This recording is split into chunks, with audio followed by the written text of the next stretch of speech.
का वचन है जो दूसरा क्रंथियों और उसकी 5:21 कहती है।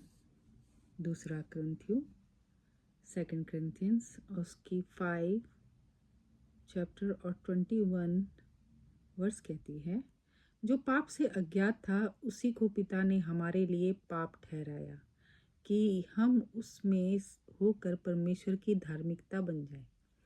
जो पाप से अज्ञात था उसी को पिता ने हमारे लिए पाप ठहराया कि हम उसमें होकर परमेश्वर की धार्मिकता बन जाएं। ये बहुत ही प्यारी वर्स है। और मैं जैसे कि आज भी हमारे सैटरडे है और कल ईस्टर है और ये गुड फ्राइडे का टाइम चल रहा है जिसमें परमेश्वर ने हमारे लिए अपने प्राणों को दे दिया, जैसे जॉन 16 कहती है। क्योंकि परमेश्वर ने जगत से ऐसा प्रेम रखा कि उसने अपना एकलौता पुत्र दे दिया ताकि जो कोई उस पर विश्वास करे वह नाश न हो परंतु अनंत जीवन पाए। तो यूहन्ना 3:16 कहती है ये। और ये दोनों वर्से एक ही बात करते हैं, दोनों वर्सेस जो हैं वो एक ही बात कर रहे हैं कि परमेश्वर ने अपने एकलौते पुत्र को दे दिया जो पाप से अज्ञात था, जिसने कोई पाप नहीं किया था। उसी को पिता ने हमारे लिए पाप ठहराया कि हम उसमें होकर परमेश्वर की धार्मिकता बन जाएं। कि परमेश्वर ने अपने पुत्र को चुना, उसने हमें एक मेमना दिया। क्योंकि जैसे हम पुराने नियम में जाते तो पुराने नियम में क्या होता था, जब कोई गुनाह करते थे तो उसको क्या करते थे, उस पाप मिटाने के लिए एक निष्कलंक निष्पाप मेमने को सेक्रीफाइस किया जाता था। वो अपने अपने हिसाब से था कि जो थोड़ा अमीर है तो वो मेमना कर सकता है, जो बहुत गरीब है तो वो कबूतर वगैरह छोटी चिड़ियों का होता था। तो यहाँ पर परमेश्वर हमारे लिए निष्पाप निष्कलंक मेमना बना। उसने हमारे पापों को अपने ऊपर उठा लिया। बहुत से लोग गुड फ्राइडे क्यों मनाया जाता है और उसको गुड क्यों कहा जाता है, इस उधेड़ बुन में रहते हैं। लेकिन इसको इसलिए गुड फ्राइडे कहा जाता है क्योंकि इस दिन परमेश्वर ने हमारे पापों के लिए अपने आप को त्याग कर दिया था ताकि हम अनंत जीवन पाएं, ताकि हमारे अंदर से हर एक प्रकार का गिल्ट मिट जाए, हर एक प्रकार का हम अपने आप को नई सृष्टि समझें। लेकिन ये हम पर डिपेंड करता है कि कब हम अपने आप को एक नई सृष्टि समझते हैं। जीसस का सेक्रीफाइस का मतलब या बैप्टिज्म लेने का मतलब सिर्फ ये नहीं है कि हम पाप से दूर हो गए हैं। हम देखते हैं कि जब जीसस सेक्रीफाइस हो रहे थे तो उनके सामने दो जो थीफ थे उनको उनमें से एक ने जीसस को पहचान लिया और उसने कहा दूसरे को, जब वो जीसस को कुछ उल्टा सीधा कह रहे थे तो एक जो था उसने कहा कि हमने तो गुनाह किया है तो हम उसकी सज़ा भुगत रहे हैं, लेकिन ये तो निष्कलंक निष्पाप है, इसने तो कुछ किया ही नहीं, इसको तो बेवजह इन लोगों ने क्रॉस पे चढ़ा दिया। तो फिर वो जीसस को कहता है कि जब तू स्वर्ग जाएगा तो मुझे याद रखना। तो वहीं पर जीसस उसको क्या कहते हैं कि तू आज ही मेरे साथ स्वर्ग में होगा। जीसस ने उसको उस ही वक्त हर एक पाप से मुक्त कर दिया। तो ये एक तरीके की अपॉर्चुनिटी भी है कि बहुत से लोग अपॉर्चुनिटी समझते हैं और बहुत से लोग अपॉर्चुनिटी को ऑप्शन समझते हैं। तो इस वाले थीफ ने परमेश्वर के को पहचान लिया और इसने जीसस को से अपनी सारे पापों की माफ़ी जो है उसको मिल गई। उसने आई डोंट नो उसने बैप्टिज्म लिया था कि नहीं लिया था, वो जीसस को इतना जानता था कि नहीं जानता था, लेकिन उस ही वक्त परमेश्वर ने उसके पापों को क्षमा कर दिया और उसको सीधा क्या है स्वर्ग में इनवाइट कर दिया। तो हमारा परमेश्वर हम छोटा सोचते हैं, वो बड़ा करने वाला परमेश्वर है। तो वो हमारे लिए उसने ये बहुत सीरियस तरीके से समझने वाली बात है। ये सिर्फ कहने के लिए नहीं है कि उसने हमारे पापों के लिए जान दे दी। उसको समझना बहुत ज़रूरी है कि यस, उसने हमारे पापों के लिए अपनी जान दे दी, और इतनी बुरी तरीके से उसको सताया गया, मारा गया, और वो हमारे लिए बलिदान हुआ।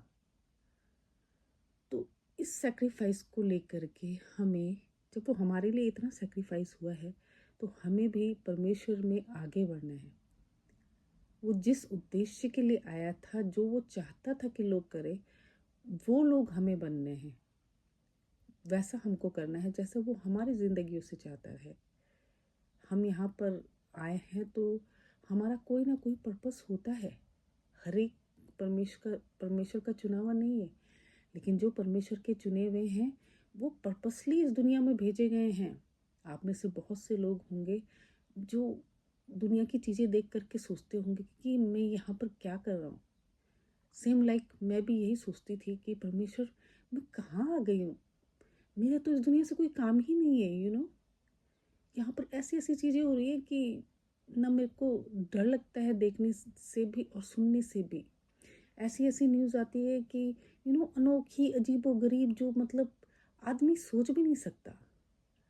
तो जब मैं ऐसे बातें सुनती हूँ, ऐसी न्यूज़ सुनती हूँ, तो मैं परमेश्वर से एक ही सवाल करती थी कि खुदा, तूने मुझे यहाँ पर क्यों भेजा? मुझे तो नहीं लगता कि मैं यहाँ पर बिलोंग करती हूँ।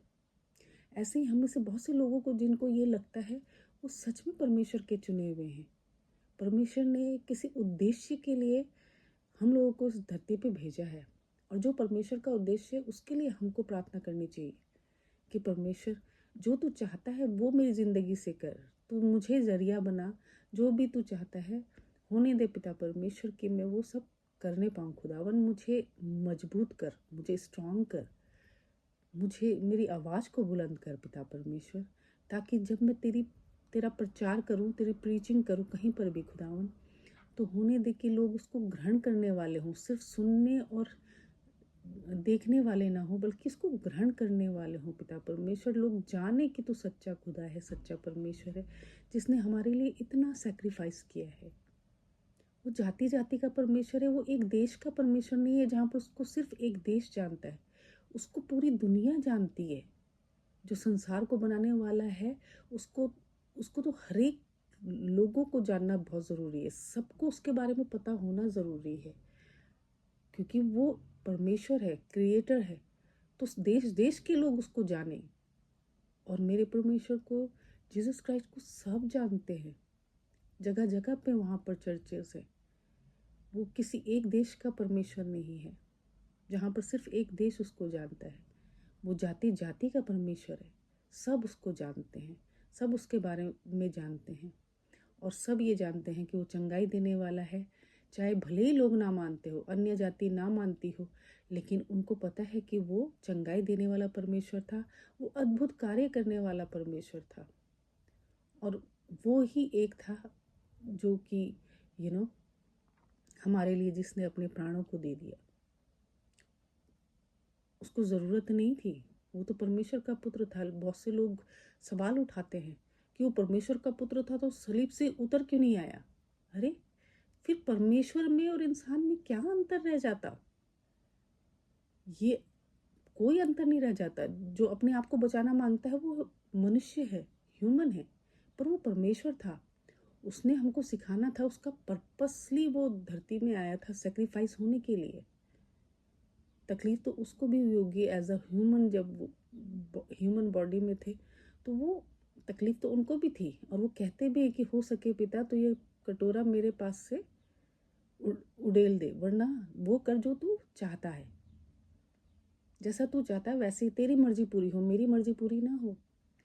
क्यों? क्योंकि उसका पर्पस लोगों को अपनी फेमस होना उसका पर्पस नहीं था।